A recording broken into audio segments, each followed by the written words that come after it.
प्राय चाहिँ यो साइकलमा यो पुल पारीदेखि लिएर त्यो जुन आदर्श टोल भन्छ त्यो एरियामा चाहिँ बढी मैले त्यो भएको देखेको छु। अलिकति घुम्ती छ र रुख बिरुवाहरू अलिकति त्यसलाई काटछाट कसले गर्ने हो, यहाँ के त्यसको लागि बजेट छुट्याएर गर्ने हो कि अथवा यो ओडाभित्र रहेका विभिन्न 20-22 वटा टोल विकास संस्थाहरू होलान्, टोल विकास संस्थाहरूलाई पत्र काटेर चाहिँ तपाईहरुले महिनामा एकखेपका यो छेउछाउ आफ्नो टोलको एरियामा पर्ने बाटोहरूको छेउछाउ चाहिँ सरसफाई गरिदिनु भनेर यहाँबाट पत्र काटेर पठाउने हो कि, किनकि नगरपालिकाले त प्रत्येक टोल विकासलाई 20,000 एउटा रकम सहयोग गरेछ, जसले ठूलो बजेट बनाउनु, सामुदायिकमा विभिन्न क्रियाकलाप गर्नु भनेर दिएको होला। त्यो ऋण पानको लागि दिएको होइन होला जस्तो लाग्छ मलाई। मैले प्राय जस्तो त्यो टोल विकासहरुमा दिएका पैसाहरु चाहिँ ऋण लिने, ऋण उठाउने, बुझाउने, बचत गर्ने मात्र देखे। त्यसको चाहिँ सही ठाउँमा सदुपयोग रहेको देखेको छैन।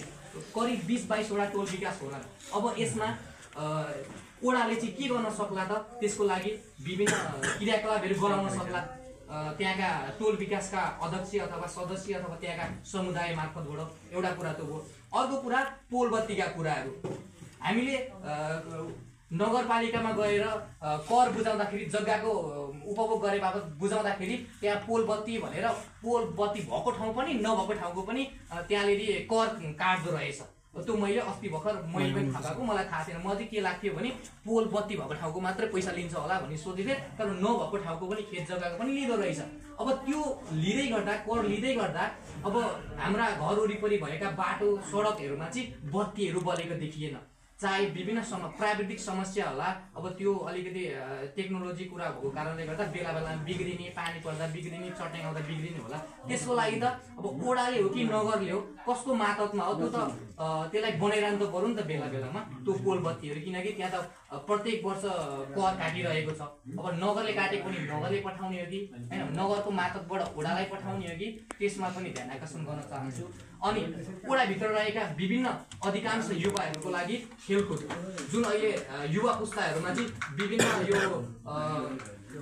मद्यपान र धुम्रपानमा लागेको अधिकांश हाम्रो वडा नम्बर 8 बाट देखिरहेको छु। अझै त्यसमा पनि बिक्री वितरण, ओसार पसारका सामग्रीहरू यही ओडाभित्रबाट बाहिरका ओडाका व्यक्तिहरू आएर चाहिँ यहाँबाट ओसार पसार गरेर किनेर बिक्री गरेर रहेको पनि हामीले कयौं ठाउँमा देखेका छौँ। अब यो अवस्थामा चाहिँ अब यो वडा नम्बर 8 भित्र रहेका मान्छे यसले चाहिँ अशान्ति, द्वन्द, डर पैदाहरू चाहिँ गर्न सक्छ। यसको लागि चाहिँ कुन स्तरबाट हुन्छ?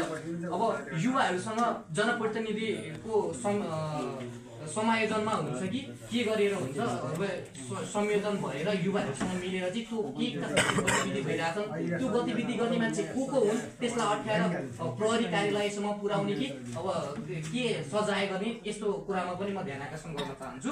अर्को कुरा, यहाँ खेलकुद हुन्छन्, अलिअलि खेलकुद, म खेलकुद प्रेमी भएको कारण टोलले जितेर लगेको। बारम्बार ओडाध्यक्षले भन्नुहुन्छ टोलभित्रको खेलाडी मात्रै खेलाऊ, टोलभित्रको मात्रै खेलाऊ भनेर पहिले भन्नुहुन्छ।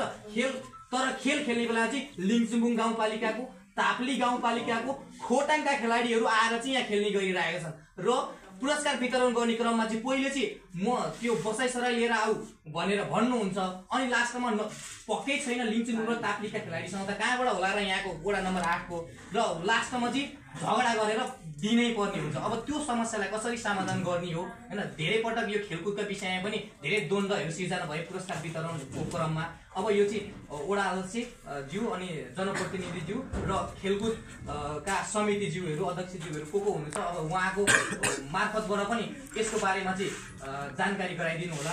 र बजेट, खेलकुद बजेट के आउँदैछन्